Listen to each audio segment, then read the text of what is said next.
মাটি থেকে আল্লাহ আমাদেরকে বানিয়েছেন, তাই আবার মাটির ভিতর থেকেই উঠাবেন। এটা 3 নং কর্মফল।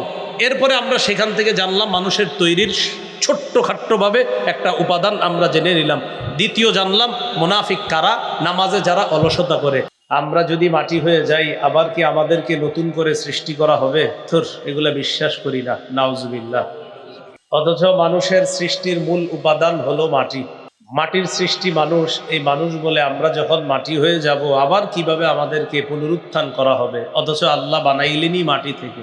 এই জন্য মানুষ যে মাটির তৈরি, এটা মেনে না নিলে সংশয়বাদী আর কেয়ামত অস্বীকারীরা কথা বলতে সুযোগ পেয়ে যায়। মানুষ মাটির তৈরি এটা না মানলে বেঈমান ইসলাম বিদ্বেষী যারা আছে তারা কথা বলার সুযোগ বেশি পায়। এটা অনেকে বুঝে না, আবেগের বর্ষবর্তী হয়ে মানুষকে মাটির তৈরি না বইলা অন্য কিছু বলতে চায়। আল্লাহ মানুষ সৃষ্টি করেছেন, আদম নবীকে সৃষ্টি করেছেন 5টি ধাপে। 1 মাটি, 2 নাম্বার কাদা মাটি, 3 নাম্বার আঠালো মাটি, 4 নাম্বার শুষ্ক ঠনঠনে পোড়া মাটি, 5 নাম্বার কালচে মাটি। এই 5টি উপাদান 5 ধাপে আল্লাহ কোরআনে আলোচনা করেছেন। সূরা আলী ইমরানের 59 নম্বর আয়াতে আল্লাহ বলেন, ইন্না মাসালা ঈসা ইনদাল্লাহি কামাসালি আদম। ঈসা আলাইহিস সালাতু ওয়াস সালামের দৃষ্টান্ত আল্লাহর কাছে আদম নবীর মতো। খলাকাহু মিন তুরাব।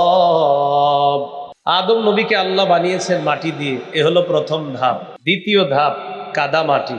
সূরা আলিফ লাম মিম আস-সাজদা 21 পারা, হাফিজি কোরআন মাজিদ অনুযায়ী 14 নম্বর পৃষ্ঠা, 7 নম্বর আয়াত। আল্লাহ বলেন, আল্লাযী আহসানা কুল্লা শাইইন খালাকা ওয়া বাদাআ খালকাল ইনসানি মিন তিন। আল্লাহ সব কিছুকে সুন্দরভাবে সৃষ্টি করেছেন। মানুষের সৃষ্টির সূচনা করেছেন আল্লাহ কাদা মাটি দিয়ে। প্রথম ধাপে জানলাম মাটি, দ্বিতীয় ধাপে জানলাম কাদা মাটি, তৃতীয় ধাপ আঠালো মাটি। আঠালো মাটি সূরা আস-সাফফাত 11 নম্বর আয়াত, 23 পারা, 5 নম্বর পৃষ্ঠা। আল্লাহ বলেন, ইন্না খালাকনাহুম মিন তিনিল লাযিব। আমি তাদেরকে সৃষ্টি করেছি আঠালো মাটি থেকে। 4 নাম্বার ধাপ শুষ্ক ঠনঠনে পোড়া মাটি। সূরা আর-রহমান 14 নম্বর আয়াত, 27 পারা, 11 নম্বর পৃষ্ঠা। আল্লাহ বলেন, খলাকাল ইনসান মিন সালসালিন কাল ফাখখার। আল্লাহ মানুষকে সৃষ্টি করেছেন পোড়া মাটির ন্যায় শুষ্ক ঠনঠনে শক্ত মাটি দিয়ে। এ হলো 4র্থ ধাপ। 5ম ধাপ, এই শুষ্ক ঠনঠনে পোড়া মাটিকে আল্লাহ কালচে মাটি বানিয়েছে। সূরা হিজর 28-29 নম্বর আয়াত। আল্লাহ বলেন, ওয়াইদ ক্বালা রাব্বুকা লিল মালাইকাতি ইন্নী খালিকুম বাশার ইন্নী খালিকুম বাশারাম মিন সালসালিম মিন হামাইম মাসনুন। ওই সময়কে স্মরণ করুন যখন আপনার রব ফেরেশতাদেরকে বললেন, আমি শুষ্ক ঠনঠনে কালচে মাটি দিয়ে মানুষ বানাবো। যখন আমি তাকে পরিপূর্ণ একজন মানুষের রূপদান করব, তার মধ্যে আমার রূহ ফুঁকে দিব, ও ফেরেশতারা তখন তোমরা ফাকউ লাহু সাজিদিন, তার সামনে তোমরা সিজদায় লুটিয়ে পড়ে যাওয়া। এই 5 ধাপে আল্লাহ আদম নবীরে বানাইছে। প্রশ্ন এসে যাবে, হুজুর আদমকে আল্লাহ বানাইছে মাটি দিয়ে, বুঝলাম। আমরা আদম সন্তান, আমাদের মূল উপাদান মাটি, এটার দলিল কোথায়? আমাদের মূল উপাদানও মাটি। হ্যাঁ, এরপর আছে বিষয় পানি, আরো অন্য কিছু, অনেক কিছু, কিন্তু মূল উপাদান মানুষের মাটি। আব্বা মাটির তৈরি, তো তার সন্তান কিসের হবে বলেন? মাটি। এরপরেও দলিল না দিলে তো হয় না। এই দলিল আপনারা অনেকে পারেন, কিন্তু জানেন না এটা যে মাটির তৈরির দলিল।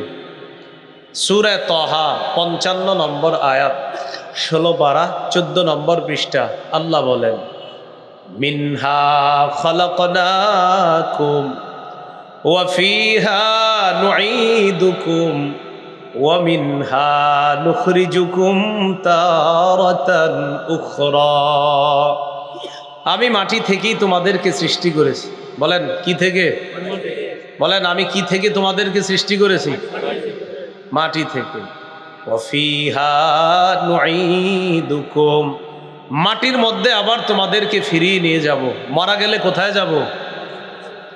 ওয়া মিনহা নুখরিজুকুম তারাতান উখরা, মাটির ভিতর থেকে আবার তোমাদেরকে বের করব। তাহলে আসি মাটির, যাব মাটির নিচে, বের হব মাটির গভীর থেকে, মাটির নিচ থেকে। বলেন তো আমাদের সৃষ্টির মূল উপাদান কি? মারা গেলে যাব কোথায়? এরপরে আল্লাহ আবার যখন কিয়ামতের মাঠে উঠাবে, উঠাবে কিসের নিচ থেকে? মাটির নিচ থেকে। আদম সন্তানের মধ্যে লাল সাদা কালো আসেনি তো কেন? সবাই সাদা হইলে সমস্যা কিছু না, সবাই কালো হইলেই তো হইতো, অথবা সবাই মিশ্রিত রঙের হইতো, কিন্তু কেউ লাল, কেউ সাদা, কেউ কালো কেন হবে? তিরমিজি শরীফের 2955 নম্বর হাদিস, 2955। قال رسول الله صلى الله عليه وسلم إن الله خلق آدم من قبضة قبضها من جميع الأرض। রাসূলুল্লাহ সাল্লাল্লাহু আলাইহি সাল্লাম বলেন, আল্লাহ পাক রব্বুল আলামিন আদম আলাইহিস সালাতু ওয়াস সালামকে সমগ্র পৃথিবী থেকে এক মুঠো মাটি দিয়ে সৃষ্টি করেছেন, সমগ্র পৃথিবী থেকে। ফাজা বানু আদম আলা কদরিল আরদ, এই জন্য আদম সন্তান মাটির নির্যাস অনুযায়ী দুনিয়াতে আসে। যার মধ্যে নির্যাস যেটা বেশি যায় কালার, সে ওই কালারের আসে দুনিয়া। তো নবীজি বলেন ফাজা মিনহুমুল আহমার, তাদের মাঝে কেউ হয় লাল, ওয়াল আবিয়াদ, কেউ হয় সাদা, ওয়াল আসওয়াদ, কেউ হয় কালা। হাত দিয়ে না, কেউ হয় লাল, কেউ হয় সাদা, কেউ হয় কালো। ওয়াবাইনা যালিকা, কেউ হয় মিশ্রিত রঙের। তাহলে মানুষের মধ্যে কেউ সাদা, কেউ লাল, কেউ কালা, কেউ মিশ্রিত। মিশ্রিত মানে সন্তান হইলে আপনারা জিজ্ঞাসা করবেন দেখতে কেমন? আমার সন্তানটা লাল সুন্দর। আবার জিজ্ঞাসা করবেন কয় কমলা সুন্দর, মানে সুন্দর একটু কমলা কমলা হলুদ ভাব, সুন্দর একটু লাল ভাব। আমাদের নবীজি কেমন ছিলেন? সহিহ বুখারীর 3547 নম্বর হাদিস, আনাস ইবনে মালিক রাদিয়াল্লাহু তাআলা আনহুর বর্ণনা। তিনি বলেন, কানা রাসূলুল্লাহ সাল্লাল্লাহু আলাইহি ওয়াসাল্লাম রাবআতাম মিনাল কওম, রাসূলুল্লাহ সাল্লাল্লাহু আলাইহি সাল্লাম মাঝারি রঙের, মাঝারি গড়নের ছিলেন। লাইসা বিত্তাবিল, বেশি লম্বা ছিলেন না, দেখতে অসুন্দর লাগে এমন লম্বা ছিলেন না। ওয়ালা বিল কাসির, আবার খাটো, যেই খাটো দেখতে অসুন্দর এমন ছিলেন না। কেমন? একজন সুন্দর সুদর্শন শ্রেষ্ঠ মানুষ যত সুন্দর হইতে পারে, আল্লাহ আমাদের নবীকে ঠিক ততই সুন্দর বানিয়েছেন। হযরত আনাস বলেন, আজহারাল্লাউন লাইসা বিআবিয়াদ আমহাক ওয়ালা বিআদাম, তিনি ধবধবে সাদা ছিলেন না, টমাট বর্ণের ছিলেন না, মাটির কালারের ছিলেন না। আচ্ছা তাহলে কেমন ছিলেন? আনাস বলেন লাল লাল ভাব, অনেকটা গোলাপি রঙের ছিলেন। কোন রঙের? এখানে আসেননি কেউ গোলাপি রঙের? তো রাসূলুল্লাহ সাল্লাল্লাহু আলাইহি সাল্লাম গোলাপি রঙের। মানুষ মিশ্রিত রঙের হয়, তাহলে মানুষ সাদা কালো কেন হয়? কয় মাটি অনুযায়ী। তাহলে আমাদের সৃষ্টির মূল উপাদান কি? একদল অস্বীকার করে, কয় মাটি হয়ে গেলে আবার আমগরে নতুন সৃষ্টি করবে। থুর, বিশ্বাস করি না। তাহলে দেখেন তো, মানুষকে মাটির তৈরি না বললে নাস্তিকরাও কথা বলার সুযোগ পায়, ইসলাম বিদ্বেষীরা কথা বলার সুযোগ পায়। এজন্য আবেগী হয়ে মাইকের সামনে মানুষকে মাটি বলাটা এটাই নিরাপদ। মাটি ছাড়া অন্য কিছু প্রমাণ করা এটা নিরাপদ না, বরং ইসলাম বিদ্বেষীদের কথা বলার সুযোগ তৈরি হয়। মনে রাখবেন, তাহলে মানুষের মূল উপাদান মাটি, এটা মনে রাখবেন। আল্লাহ বুঝার তৌফিক দান করেন, আমিন। তো চলেন ওখানে চলে যাই। আরাআইতাল্লাযী ইউকাযযিবু বিদ্দীন, আপনি কি তাকে দেখছেন যে কর্মফলকে অস্বীকার করে? কর্মফল মাটির নিচ থেকে আল্লাহ আবার হাসরের ময়দানে উঠাবেন, আল্লাহ আমাদেরকে কর্মফল দিবেন, এটা কাফেররা অস্বীকার করে। মাটির নিচ থেকে যে আল্লাহ উঠাবেন এটার প্রমাণ মুসলিম শরীফের বর্ণনা 2278 নম্বর হাদিস, একটা সূরা তহার 55 নম্বর আয়াত থেকে জানলাম। হাদিসে আসছে قال رسول الله صلى الله عليه وسلم أنا أول من ينشق عنه قبره يوم القيامة। নবীজি বলেন কিয়ামতের ময়দানে আমার কবরটা সর্বপ্রথম ফাটা হবে, আমি সর্বপ্রথম কবর থেকে তথা মাটির গর্ত থেকে বের হয়ে কিয়ামতের ময়দানে আমি উঠব। সহিহ বুখারীর বর্ণনা 4813 নম্বর হাদিস।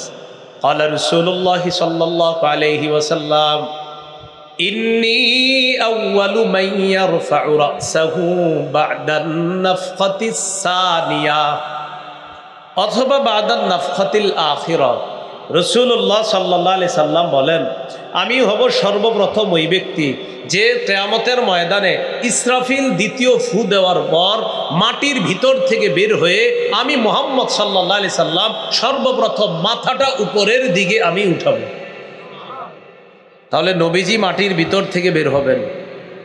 তো রাসূল সাল্লাল্লাহু আলাইহি সাল্লামকে ইন্তেকালের পর যেই জায়গায় সাহাবায়ে কেরাম রেখে আসছে এটা কিসের ভিতরে বলেন তো?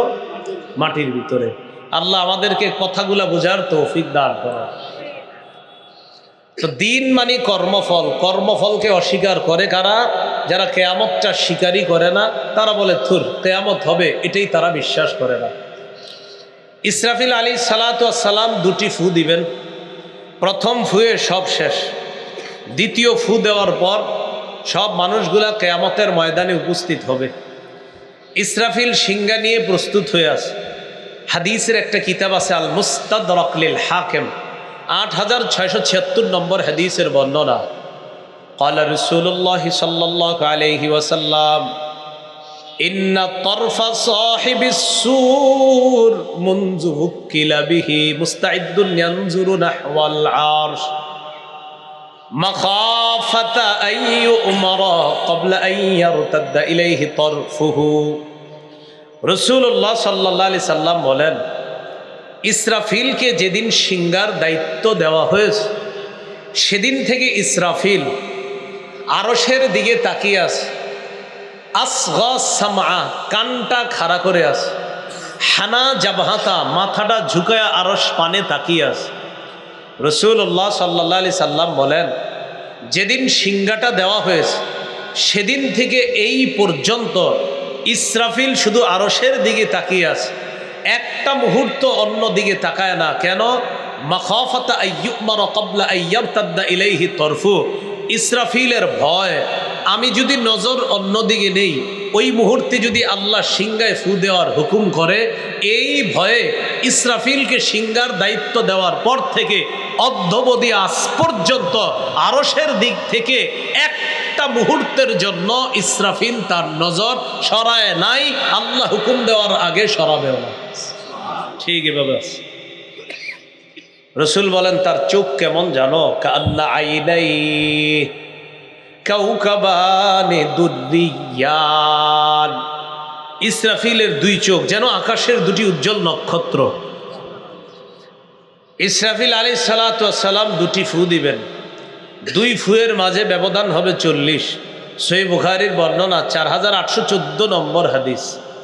عن أبي هريرة رضي الله تعالى عنه قال قال رسول الله صلى الله عليه وسلم بين النفختين 40। রাসূলুল্লাহ সাল্লাল্লাহু আলাইহি সাল্লাম বলেন দুই ফুয়ের মাঝে ব্যবধান হবে 40। ছাত্ররা প্রশ্ন করলেন 40 সানা, হুজুর 40 বছর? আবু হুরায়রা জবাব দিলেন আবাই তো আমার জানা নাই। আবার ছাত্ররা প্রশ্ন করলেন 40 শাহরা, তাহলে কি 40 মাস? আবু হুরায়রা জবাব দিলেন আবাই তো আমার জানা নাই। আবার ছাত্ররা প্রশ্ন করলেন 40 ইয়াউমা, তাহলে কি 40 দিন? আবু হুরায়রা জবাব দিলেন আবাই তো আমার জানা নাই। প্রশ্ন করলেন 40 যে বলছে নবী দুই ফুয়ের মাঝে ব্যবধান, এটা কি 40 বছর? এটা কি 40 মাস? এটা কি 40 দিন? আবু হুরায়রা রাদিয়াল্লাহু তাআলা আনহু জবাব দিলেন, আমার জানা নাই, রসুল শুধু বলছে 40, আমি শুধু এতটুকুই জানি যে ব্যবধান হবে 40। সর্বপ্রথম ইসরাফিলের সিঙ্গার আওয়াজটা কে শুনবে? মুসলিম শরীফের বর্ণনা 2940 নম্বর হাদিস, আমাদের মাদ্রাসার পাঠ্যপুস্তক অনুসারে মোট হাদিস সংখ্যা হবে 3033টা। এই হাদিসের মধ্যে আসছে ক্বালা রাসূলুল্লাহ সাল্লাল্লাহু আলাইহি ওয়াসাল্লাম, রাসূলুল্লাহ সাল্লাল্লাহু আলাইহি সাল্লাম বলেন, সুম্মা ইউনফাখু ফিস-সূর, সিংহায় ফু দেওয়া হবে। আউয়ালু মান ইয়াসমাউহু রাজুলুন ইয়ালুতু হাউজা ইবলিহি, সর্বপ্রথম ইসরাফিলের সিংহার আওয়াজটা শুনবে ওই ব্যক্তি যে তার উটকে পানি পান করানোর জন্য হাউস তৈরি করবে। ফালা ইয়াসকি ফি, হাউজের মধ্যে উটকে পানি পান করাতে পারবে না, এর আগেই ইসরাফিলের সিংহার আওয়াজ শুনে ফায়াস আকু, লোকটা বেহুশ হয়ে যাবে, ওয়াস আকুন নাস, এরপর অন্যরা বেহুশ হবে। তাহলে ইসরাফিলের সিংহার আওয়াজ সর্বপ্রথম পৃথিবীর ওই মানুষটা শুনবে যেই মানুষটা উটকে পানি পান করানোর জন্য হাউস তৈরি করবে, আর ওই ব্যক্তি শোনার পর বেহুশ হয়ে যাবে, এরপর অন্যান্য যারা তারাও বেহুশ হয়ে যাবে। প্রথম ফু যখন হয়ে যাবে, কত দ্রুত কেয়ামতটা ঘটে যাবে। সবাই চোখের পলক একবার ফালান, আবার উঠান, দ্রুত ফালায় উঠায় ফেলেন। ফালাইছেন, উঠাইছেন?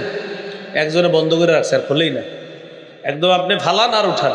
তাহলে আপনারা যারা চোখের পলক ফালাইলেন আর উঠাইলেন, আমি বুঝতে পারিনি, না বুঝতে পারাটাই স্বাভাবিক। আপনারা যারা চোখের পলক ফেলছেন আবার উঠাইছেন, আমি বুঝতে পারি নাই, না বুঝতে পারাটাই স্বাভাবিক।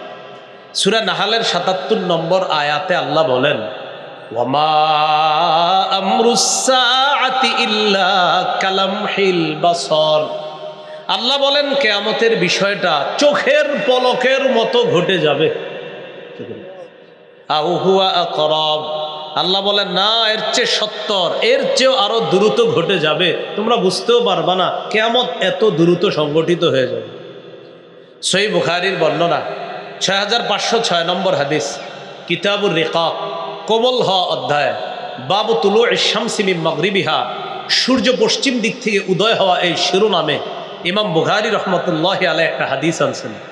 ক্বালা রাসূলুল্লাহ সাল্লাল্লাহু আলাইহি ওয়াসাল্লাম, লা তাকুমুস সাআতু হাত্তা তাতলুআশ শামসু মিন মাগরিবিহা, নবীজি বলেন কিয়ামত ততক্ষণ সংগঠিত হবে না যতদিন সূর্য পশ্চিম দিক থেকে উদয় না হয়। এনে পশ্চিম কোনটা? এটা সোজা দেখেন, আমরা সূর্য প্রতিদিন দেখি কোন দিক থেকে হয়? পূর্ব দিক। নবীজি বলেন পশ্চিম দিক থেকে যতদিন উদয় না হবে ততদিন কিয়ামত সংগঠিত হবে না। তো এখন যারা এই কথাগুলো শুনে তারা কয়, আর্থুর আন্দাজ, এইগুলা কল্প কাহিনী, এ ফাও মোল্লাগো বানানো কথা। এখন শুনে যারা, অনেকে ইসলাম বিশ্বাস যারা করে না, ইসলাম বিদ্বেষীরা, রাসূলুল্লাহ সাল্লাল্লাহু আলাইহি সাল্লাম বলেন, فَإِذَا طَلَعَتْ وَرَآهَا النَّاسُ آمَنَ مَنْ فِي الْأَرْضِ كُلُّهُمْ أَجْمَعُونَ, সূর্য যেদিন পশ্চিম দিক থেকে উদয় হবে, এই পৃথিবীতে যারা থাকবে তারা যখন সূর্যটা পশ্চিম দিকে দেখবে, যারা আল্লাহ বিশ্বাস করে না, নবীর কথা এতদিন অবিশ্বাস করত, আলেমরা কথা বললে হাসাহাসি করত, সেদিন সবাই ইমানদার হয়ে যাবে। সূর্যটা পশ্চিম দিক থেকে ওঠার পর সবাই ইমান আনবে। সবাই কি করবে? ঈমান আনবে। রাসূলুল্লাহ সাল্লাল্লাহু আলাইহি সাল্লাম তখন কোরআনের একটা আয়াত তেলাওয়াত করলেন, হিনা যালিকা লা ইয়ানফাউ নাফসান ঈমানুহা লাম তাকুন আমানাত মিন ক্বাবলু আও কাসাবাত ফি ঈমানিহা খায়রা। আল্লাহ বলেন, ইতিপূর্বে যারা ঈমান আনে নাই, সূর্য পশ্চিম দিক থেকে উদয় হওয়ার পর যারা ঈমান আনবে তাদের ঈমান আর কোনো কাজে আসবে না। আও কাসাবাত ফি ঈমানিহা খায়রা, অথবা ঈমান আনার পর সে বলবে আমি নামাজ পড়লাম, আমি রোজা রাখলাম, আমি হজ করলাম, আমি যাকাত দিব। আল্লাহ বলেন না, ঈমান তো ততদিন কাজে আসতো যতদিন সূর্য পূর্ব দিক থেকে উদয় হয়েছে। আমার নবী কত বুঝাইলো তোমাদেরকে, এরপরেও তোমরা বিশ্বাস করলা না, এখন বলতেছো আমার কথাও সত্য, নবীর কথাও সত্য, বাকি সময়টা আর তোমাদের নাই, এখন তোমাদের ঈমান আর আমল যাই করো আমি আল্লাহ গ্রহণ করব না, তোমাদের ঠিকানা জাহান্নাম। কি শিখলাম হাদিস থেকে আর আয়াত থেকে? একদিন সবাই ঈমান আনবে, কাজ হবে না। একদিন সারা পৃথিবীতে যারা থাকবে সবাই ঈমান আনবে, কিন্তু কাজ হবে না। এরপর রাসূলুল্লাহ সাল্লাল্লাহু আলাইহি সাল্লাম বলেন, ওয়ালা তাকুমান্নাস সাআহ ওয়া ক্বাদ ইনসারাফার রাজুলু বিলাবানি লিকহাতিহি ফালা ইয়াতআমু।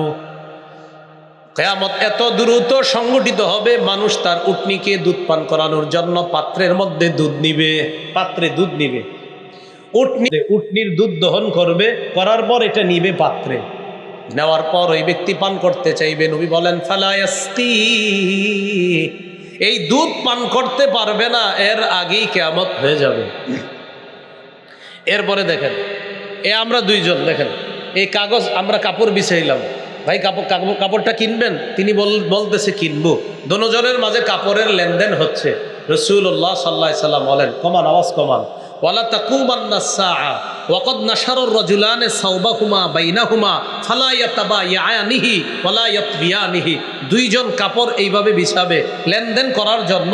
রাসূল বলেন লেনদেন সংগঠিত হবে না, কাপড়টা বইটা যে ব্যবসায়ী আবার রাখবে এই সুযোগটা পাবে না, এর আগে কিয়ামত হয়ে যাবে। ওয়ালা তাকুমান্নাস সাআ ওয়া ক্বাদ রাফা আহাদুকুম উকলাতাহু ইলা ফীহি ফালা ইয়াতআমুহা। তোমাদের কেউ খাবারের লোকমা মুখের সামনে নিবে, গলার মধ্যেও ধারণ করতে পারবে না, এর আগে কিয়ামত হয়ে যাবে। লোকমা নিবে খাওয়ার জন্য, এই লোকমাটাও গলায় দিতে পারবে না, এর আগেই কিয়ামত সংগঠিত হয়ে যাবে। আল্লাহ আমাদেরকে প্রস্তুতি নেওয়ার তৌফিক দান করেন। তাহলে আমরা বিশ্বাসটা আগে শুদ্ধ করে নিই। আমাদের বিশ্বাস কিয়ামত হতেও পারে, নাও হতে পারে, না নিশ্চিত হবে। সংশয়বাদী যারা, তারা কয় হতেও পারে, হুজুররা কয় শুনছি, এখন হইলে হোক না হইলে নেই। সংশয়বাদী। কি বাদী? সংশয়বাদী। মানে এরা হলো 50-50 চান্স। 25 পারা শেষ পৃষ্ঠা সূরা জাসিয়া 32 থেকে 35 নম্বর আয়াতে আল্লাহ বলেন, وَإِذَا قِيلَ إِنَّ وَعْدَ اللَّهِ حَقٌّ وَالسَّاعَةُ لَا رَيْبَ فِيهَا। যখন বলা হয় কিয়ামত হবে, কিয়ামত সত্য, ওয়াস-সাআতু লা রাইবা ফিহা, কিয়ামত হবে এতে কোনো সন্দেহ নাই। কুলতুম মা নাদরি মাস-সাআ, তখন তোমরা বললা আমরা জানি না কিয়ামত কি জিনিস। তোমাদেরকে যখন বলা হলো কিয়ামত হবে সত্য, কোনো সন্দেহ নাই, তোমরা বললা আমরা জানি না কিয়ামত কি। আমরা কি জানি? কয় ইন্না যুন্নু ইল্লা যন্না, আমরা শুধুমাত্র ধারণা রাখি। নাউজুবিল্লাহ পড়েন। ওয়ামা নাহনু বিমুস্তাইকিনিন, আমরা দৃঢ়ভাবে বিশ্বাস করি না যে কিয়ামত হবে। নাউজুবিল্লাহ। তাহলে সংশয়বাদীরা বলে আমরা ধারণা রাখি, আমরা দৃঢ়ভাবে বিশ্বাস করি না। আর আমরা বলেন আমরা দৃঢ়ভাবে বিশ্বাস করি কিনা? তাহলে কিয়ামত হতেও পারে, নাও হতে পারে, এটা আমাদের বিশ্বাস না কিয়ামত হবেই? এটা হলো আমাদের বিশ্বাস। তো তাদের এই অবস্থা, তাদেরকে কিয়ামতের ময়দানে আল্লাহ বলবেন ওয়াকিলাল ইয়াউমা নানসাকুম কামা নাসিতুম লিকা ইয়াউমিকুম হাযা, আজ আমি তোমাদেরকে ভুলে যাব যেমন তোমরা আজকের এই দিনটা ভুলে গিয়েছ।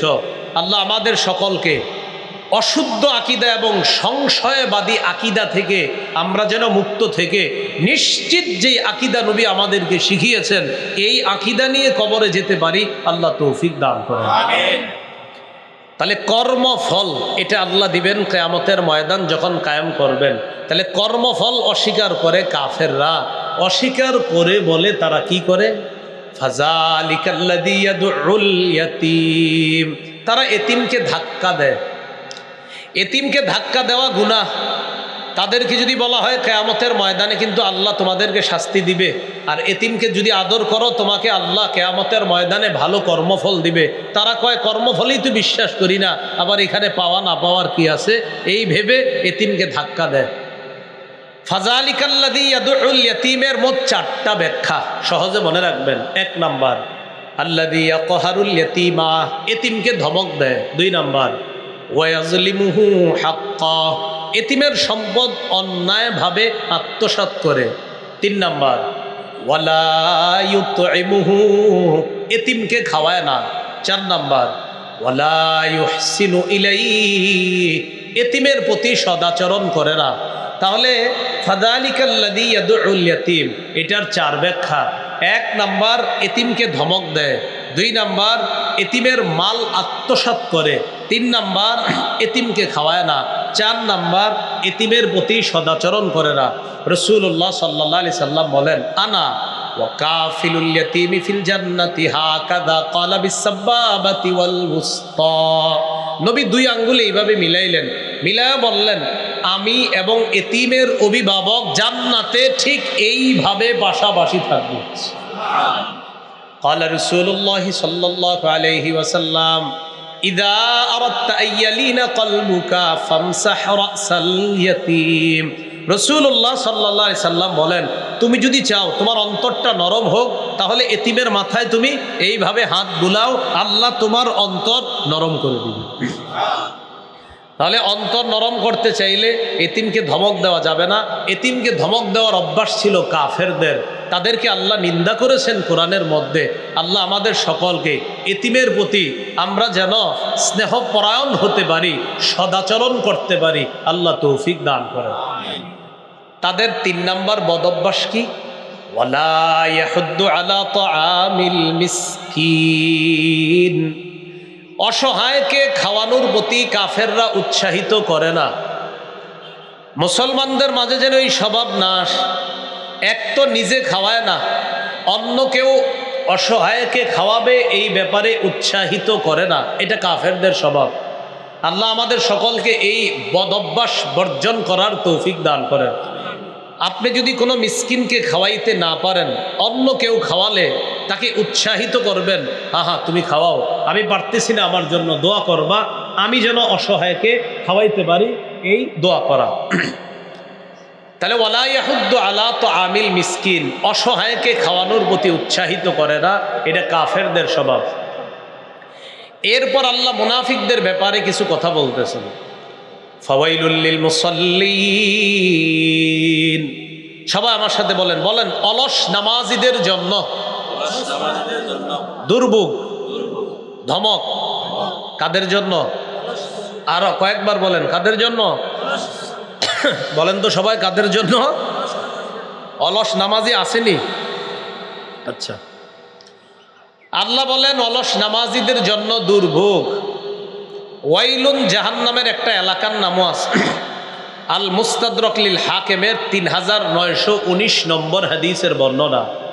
ক্বালা রাসূলুল্লাহ সাল্লাল্লাহু আলাইহি ওয়াসাল্লাম আল ওয়াইলু ওয়াদিন ফি জাহান্নাম ইয়াহবি বিহিল কাফিরু 70 খরিফা 40 খরিফা ক্বাবলা আন ইয়াবলুগা ক্বারা।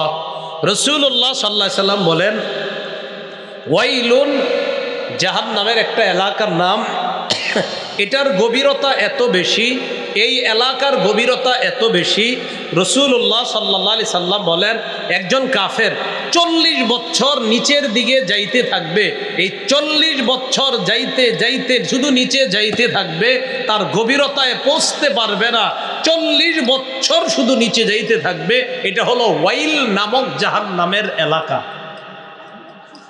জাহান্নামের একটা এলাকা ওয়াইল, এই ওয়াইল নামক এলাকাটা কাফের 40 বছর শুধু নিচের দিকে যেতে থাকবে, এরপরেও তার গভীরতায় গিয়ে পৌঁছতে পারবে না। আল্লাহ বলেন যারা অলস নামাজি তাদের জন্য ওয়াইল। আল্লাযীনা হুম আন সালাতিহিম সাহুন, যারা নামাজে উদাসীন তাদের জন্য ওয়াইল, ধ্বংস। খুব মনোযোগ দিয়ে শুনবো, নামাজে উদাসীন বা গাফেলের ব্যাখ্যা কি? নামাজে গাফেল বা উদাসীনের 3 ব্যাখ্যা। বলেন কয়টা? 1 নাম্বার ব্যাখ্যা ওয়াল মুসাল্লি ইযা সাল্লা লাম ইয়ারজুলাহা সাওয়াবা ওয়া ইযা লাম ইউসাল্লি লাম ইয়াখাফ আলাইহা ইকাবা। এক ব্যক্তি নামাজ পড়ে, নামাজের যে সওয়াব আছে এটা সে আশা করে না, আর নামাজ না পড়লে যে গুনাহ আছে এটার ভয় করে না। আবার বলছি, এক ব্যক্তি নামাজ পড়ে, এই নামাজ কেন পড়ো? কয় পড়ি এমনি। আরে তুমি নামাজ পড়ো, কোনো আশা নাই? না না, কোনো আশা নেই, এমনি পড়ি। আচ্ছা, আবার সে নামাজ যখন পড়ে না, আপনি যখন তাকে বলবেন তুমি নামাজ পড়ো না কেন, নামাজ না পড়লে কি হবে জানো না, কঠিন আযাব আছে। কারে থুর, এগুলো ভয় করি না। তাহলে নামাজ পড়লে আশা, এই আশা তার নাই। আর নামাজ ছাড়লে যে আযাব আছে, এই আযাবের ভয় তার নাই। এটা হলো অলস মুসল্লির 1 নাম্বার ব্যাখ্যা। অলস মুসল্লির 1 নাম্বার ব্যাখ্যা। সে বলে নামাজ পড়লে যে আমি প্রতিদান পাবো, আশা নাই। নামাজ না পড়লে যে শাস্তি হবে, ভয় নাই। এটা অলস মুসল্লির 1 নাম্বার ব্যাখ্যা। মানে গা ছাড়া ভাব, পড়লে কি হয় না পড়লে কি হয়, এটা হলো তার ভাবসাব। এটা অলস মুসল্লির 1 নাম্বার ব্যাখ্যা। 2, অলস মুসল্লির দ্বিতীয় ব্যাখ্যা, যে নামাজ গিয়ে শেষ সময়ে কোনো মতে মোরগের মতো 4টা ঠোকর মাইরা নামাজ পড়ে, কোনো মতে শেষ সময়। আবু দাউদ, মা বোনরা বয়ান শুনতেছে, এই মা বোনরা আসরের নামাজটার সময় এরকম করে রান্না বসায় সূর্যটা যখন হলুদ হয়, তখন তারা কি করে, কোনো মতে গিয়ে নামাজ আদায় করে। আর আমাদের মাঝে অনেকে আছি, আমরা কাজের অজুহাত দেখায় আমরা সময় মতো নামাজ পড়ি না। সূর্যটা যখন হলুদ হয় তখন গিয়ে আমরা কোনো মতে নামাজটা আদায় করি। আবু দাউদ শরীফের 413 নম্বর হাদিসের বর্ণনা, قال رسول الله صلى الله عليه وسلم تلك صلاة المنافقين تلك صلاة المنافقين تلك صلاة المنافقين। নবীজি বলেন, এটা মুনাফিকের নামাজ, এটা মুনাফিকের নামাজ, এটা মুনাফিকের নামাজ। 3 বার কথাটা বললেন। ইয়াজলিসু আহাদুহুম, তোমাদের কেউ কেউ বসে থাকে। মা কয় নামাজে যায় না, স্বামী স্ত্রী তাদের মাঝেও কথা হয়। বিবি বলে নামাজে যান, যায় না। ভাই বোন বলে নামাজে যাও, যায় না। মোবাইল চালাইতেছে বসে বসে। হাত্তা ইদা সররাতিশ শামস, সূর্যটা যখন হলুদ হয়ে যায়, কামা, তখন সে দাঁড়ায়। ফানাকারা আরবাআ, তখন সে মোরগের মতো 4টা ঠুকুর মেরে কোনো মতে আসরের নামাজটা পড়ে। নবী বললেন, এটা মুনাফিকের নামাজ, এটা মুনাফিকের নামাজ, এটা মুনাফিকের নামাজ। তাহলে ওজর ছাড়া নামাজের সময় একদম শেষের দিকে নিয়ে ওজর ছাড়া নামাজ আদায় করা, বলেন তো নবীজি এটা কোন নামাজ, কাদের নামাজের সাথে উপমা দিছে? আল্লাহ আমাদেরকে হেফাজত করেন। অলস মুসল্লিদের 3 নাম্বার ব্যাখ্যা, নামাজ পড়েই না। অলস মুসল্লির 3 নাম্বার ব্যাখ্যা, যে ব্যক্তি নামাজ পড়েই না। অলস মুসল্লিদের দ্বিতীয় যে ব্যাখ্যাটা বললাম, অলস যারা নামাজ কোনো মতে পড়ে না। মুসলমান যারা আছি আমরা, বিশেষ করে বাংলাদেশের মানুষ যেহেতু, আমি আমাদের দেশেরটাই বলি, আমরা 3 নামাজে সাধারণত অলসতা করি।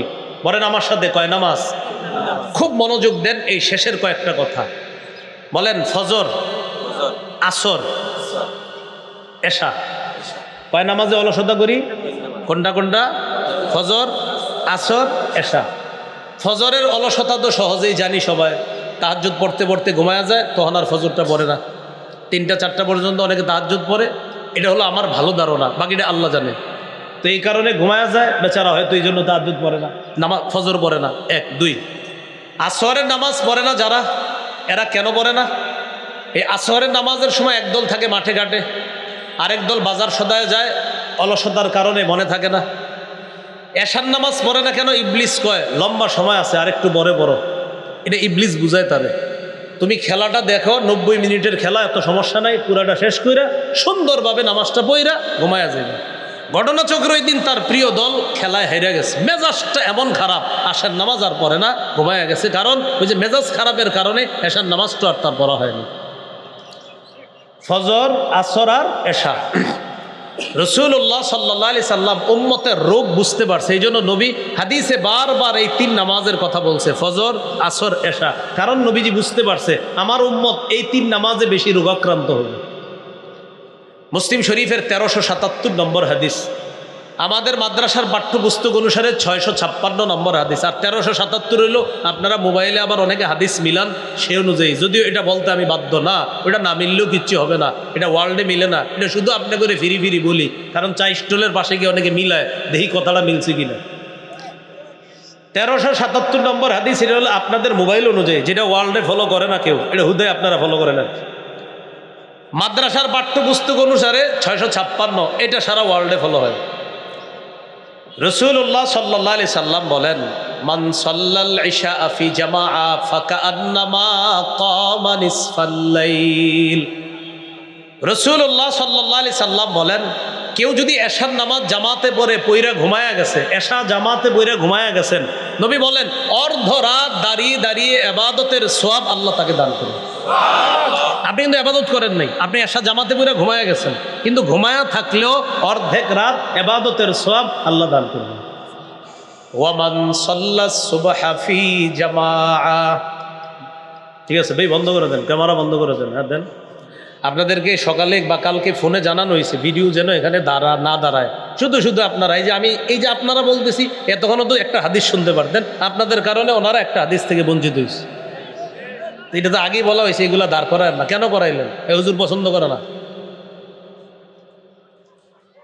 রাসূলুল্লাহ সাল্লাল্লাহু আলাইহি সাল্লাম বলেন, ওমান সাল্লাস সুবহা ফি জামাআ, যে ব্যক্তি ফজরের নামাজ জামাতের সাথে পড়ে, ফাঁকা আন্নামা সাল্লাল লাইলা কুল্লা, নবী বলেন সে কেমন যেন সারা রাত নামাজ পড়ছে।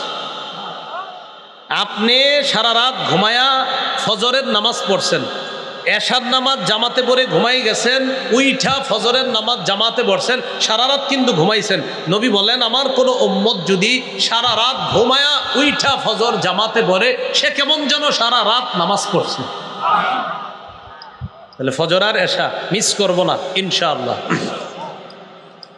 তিরমিজি শরীফের 2164 নম্বর হাদিসের বর্ণনা, ক্বালা রাসূলুল্লাহ সাল্লাল্লাহু আলাইহি ওয়াসাল্লাম, মান সাল্লা সুবহা ফাহুয়া ফি জিম্মাতিল্লাহ। কোন ব্যক্তি যদি ফজরের নামাজ পড়ে, সে আল্লাহর জিম্মায় চলে যায়। তাহলে ফজর পড়ার পর কেউ যদি আপনারে ডিস্টার্ব করতে আসে, বলবেন ভাই ডিস্টার্ব করবেন না, আমি ফজর পড়ছি, আমি আল্লাহর জিম্মায় আছি। আবু দাউদ শরীফের 561 নম্বর হাদিস, ফজর আর এশার নামাজে আপনারা যারা অন্ধকারে হাইটা মসজিদে যান, ক্বালা রাসূলুল্লাহ সাল্লাল্লাহু আলাইহি ওয়াসাল্লাম, বাশশিরিল মাশাইনা ফিজ যুলাম ইলাল মাসাজিদি বিন-নূরি তাম্মি ইয়াউমাল কিয়ামাহ। যারা মসজিদে অন্ধকারে হাইটা যারা মসজিদে যায়, নবী বলেন তাদেরকে কিয়ামতের ময়দানে পরিপূর্ণ নূরের সুসংবাদ জানায় দেয়। মুসলিম শরীফের 1322 নম্বর হাদিস, মাদ্রাসার পাঠ্যপুস্তক অনুসারে 634 নম্বর হাদিস, ক্বালা রাসূলুল্লাহ সাল্লাল্লাহু আলাইহি ওয়াসাল্লাম, লাইয়ালি জান্নাত আহাদুন সাল্লা ক্বাবলা তুলুইশ শামসি ওয়া ক্বাবলা গুরুবিহা। যে ব্যক্তি ফজরের নামাজ পড়ে আর আসরের নামাজ পড়ে, আগে গেল ফজর আর এশা, এই হাদিসে আসছে যে ব্যক্তি ফজর পড়ে আর আসরের নামাজ পড়ে, নবী বলেন সে কিছুতেই জাহান্নামে প্রবেশ করবে না। কারণ এই নামাজগুলা আমার উম্মত গুরুত্ব যারা দিবে, নবীজি জানেন যে এরা অন্যান্য নামাজগুলা অটোমেটিক গুরুত্ব দিবে। সহিহ বুখারীর বর্ণনা 574 নম্বর হাদিস, ক্বালা রাসূলুল্লাহ সাল্লাল্লাহু আলাইহি ওয়াসাল্লাম, মান সাল্লাল বারদাইন দাখালাল জান্নাহ। কোন ব্যক্তি যদি দুই ঠান্ডার নামাজ পড়ে, একটা হলো ফজরের নামাজ আর একটা আসরের নামাজ, দুই ঠান্ডা মানি ফজরের সময় আবহাওয়াটা একটু ঠান্ডা ঠান্ডা, আসরের সময় গরম আবহাওয়াটা ঠান্ডার দিকে চলে যায়, এই দুই ঠান্ডার নামাজ যে পড়বে দাখালাল জান্নাহ, সে জান্নাতে প্রবেশ করবে। আগামীকাল সকালবেলা ফজরের পরে পরিপূর্ণ হজ উমরার সওয়াব কারা কারা চান? এই আগামীকালকে ইনশাআল্লাহ। বাকি শুধু আগামীকালকে এমন না, প্রতিদিন পারবেন, এটা প্রতিদিন, মানে কালকে থেকে শুরু ইনশাআল্লাহ। তিরমিজি শরীফের 586 নম্বর হাদিস, ক্বালা রাসূলুল্লাহ সাল্লাল্লাহু আলাইহি ওয়াসাল্লাম, মান সাল্লাল গাদাতা ফি জামাআ। কোন ব্যক্তি যদি ফজরের নামাজ জামাতে পড়ে, সুম্মা ক্বাদা ইয়াজকুরুল্লাহ হাত্তা তাতলু আলাইহিশ শামস, এরপর সে ফজরের নামাজ পর্যন্ত বসে থাকবে, ফজর পড়ার পর সূর্য ওঠা পর্যন্ত জিকির করবে বৈশা বৈশা, সুবহানাল্লাহ, আলহামদুলিল্লাহ, বা কায়দা বললেন, আমপারা বললেন, তালিমে বসলেন, অথবা কারো বক্তব্য শুনলেন, সবগুলা দিনের কাজ। তাহলে ফজর জামাতে বললেন, পড়ার পর বৈশা রয়েছেন, সূর্যটা উঠছে, ওঠার পর সাল্লা রাকাতাইন, 2 রাকাত ইশরাকের নামাজ পড়বেন, কানাত লাহু কাজরি হাজ্জাতিন ওয়া উমরা তাম্মা তাম্মা তাম্মা। রাসূল বলেন তার আমল নামায় পরিপূর্ণ পরিপূর্ণ পরিপূর্ণ পরিপূর্ণ শব্দটা 3 বার বলছে, তার আমল নামায় পরিপূর্ণ হজ উমরার সওয়াব আল্লাহ লিপিবদ্ধ করবে। পদ্ধতিটা ফজর জামাতে পইরা জিকির করা সূর্য ওঠা পর্যন্ত, মানে আপনি ধর্মীয় কোনো কাজ করা, এরপর সূর্য ওঠার পর 2 রাকাত ইশরাকের নামাজ পড়লে আল্লাহ আপনাকে হজ উমরার সওয়াব দান করবে। পড়ব তো ইনশাআল্লাহ।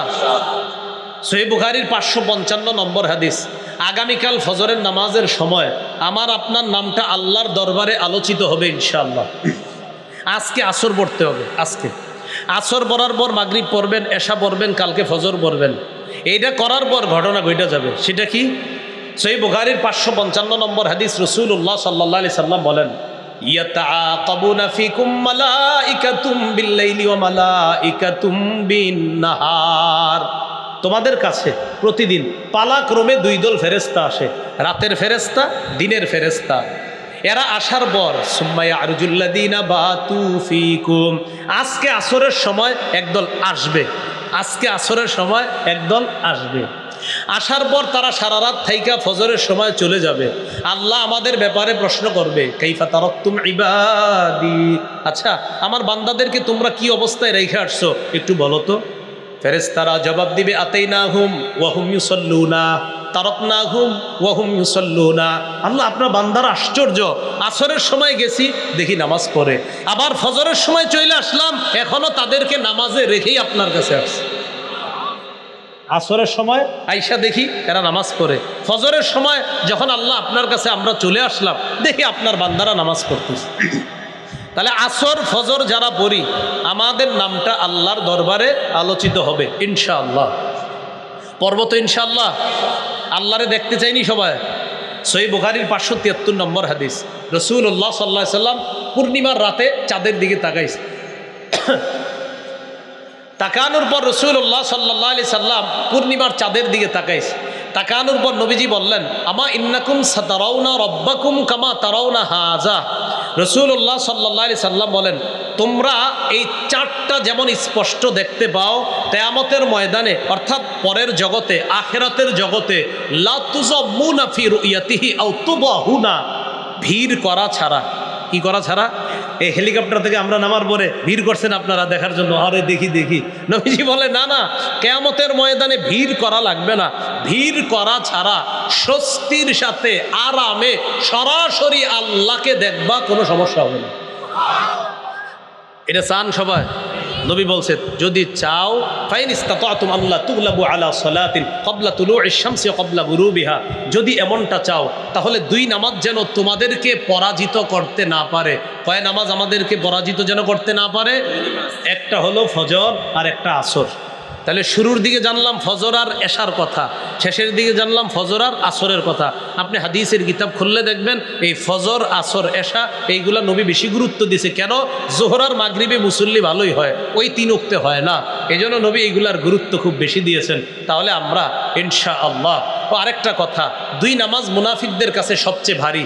কয় নামাজ? 2 নামাজ, একটা ফজর আর একটা এশা। নবী বলেন, লাউ ইয়ালামুনা মা ফীহিমা, মানুষ যদি জানতো ফজর আর এশার নামাজের কি উপকার, লাতাউহুমা ওয়ালাউ হাবওয়া, মানুষ গড়াগড়ি করে হলেও ফজর আর এশার নামাজে উপস্থিত হইত। তাহলে পড়ব তো ইনশাআল্লাহ। আল্লাহ আমাদের সকলকে এই অলস মুসল্লিদের থেকে বেঁচে থাকার তৌফিক দান করেন। আল্লাযীনা হুম ইউরাউনা, যারা মানুষকে দেখানোর জন্য নামাজ পড়ে এরাও মুনাফিক। এরাও মুনাফিক বলছে আল্লাহ কোরআনের মধ্যে, যারা মানুষকে দেখানোর জন্য নামাজ পড়ে। ওয়ায়ামনাউনাল মাউন, এবং যারা মানুষকে ঘরের সামান্য জিনিস, তুচ্ছ জিনিস দিতেও অস্বীকার করে, দিমু না, এটা দিমু না। গৃহস্থালী সুই, সুতা, প্লেট, বাসন তোষণ এগুলো যদি পাশের ঘরের কেউ চায় যে আমার মেহমান আসছে 1 ঘন্টার জন্য দেও, আধা ঘন্টার জন্য বিকালে দাও, বিকালে দিয়ে দিব, এরকম দিয়ে দিয়েন। এটা না দেওয়াটা এটা মুনাফিকদের স্বভাব বলা হয়েছে। এই জন্য আমরা এই ছোট ছোট জিনিসগুলা, হঠাৎ এটা আপনার ব্যবস্থা করা কষ্ট, জিনিসটা কিন্তু বড় না, প্লেট বাজারে গেলেই পাওয়া যায়, কিন্তু ওই মুহূর্তে বাজারে যাওয়াটা মুশকিল। তার বাসায় মেহমান হওয়ার কথা 5 জন, আইসা পড়ছে 15 জন। এখন আপনার ওনার প্লেট মানে সুন্দর প্লেট আছে ঘরে, প্লেট কিন্তু মেহমানদের মধ্যে সামনে দেওয়ার মতো প্লেট তার কাছে নাই, তাই পাশের ঘরে গিয়ে কয় 4টা প্লেট দেন, 5টা প্লেট দেন। তো এইগুলা গৃহস্থালী প্রয়োজনীয় সামগ্রী, এগুলা চাইলে দিয়ে দিবেন। বাকি যারা নেন আপনারা আবার একটু মনে করে দিয়ে দিন, ঠিক আছে? আল্লাহ পাক রব্বুল আলামিন আমাদের সকলকে সূরা মাউনের যে বিষয়টা শিখলাম, এক কর্মফল আল্লাহ দিবেন, এটা আমরা বিশ্বাস করি।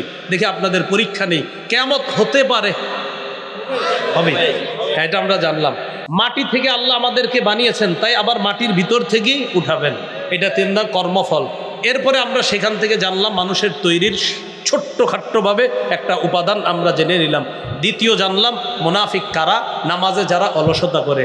আল্লাহ কাফেরদের স্বভাব আর মুনাফিকদের স্বভাব থেকে আমরা যেন বেঁচে থেকে ঈমান নিয়ে কবরে যে আপনাদের সাথে যেন আবার জান্নাতে দেখা করতে পারি, আল্লাহ তৌফিক দান করেন। সুবহানাল্লাহি ওয়া বিহামদিহি, সুবহানাকাল্লাহুম্মা ওয়া বিহামদিকা।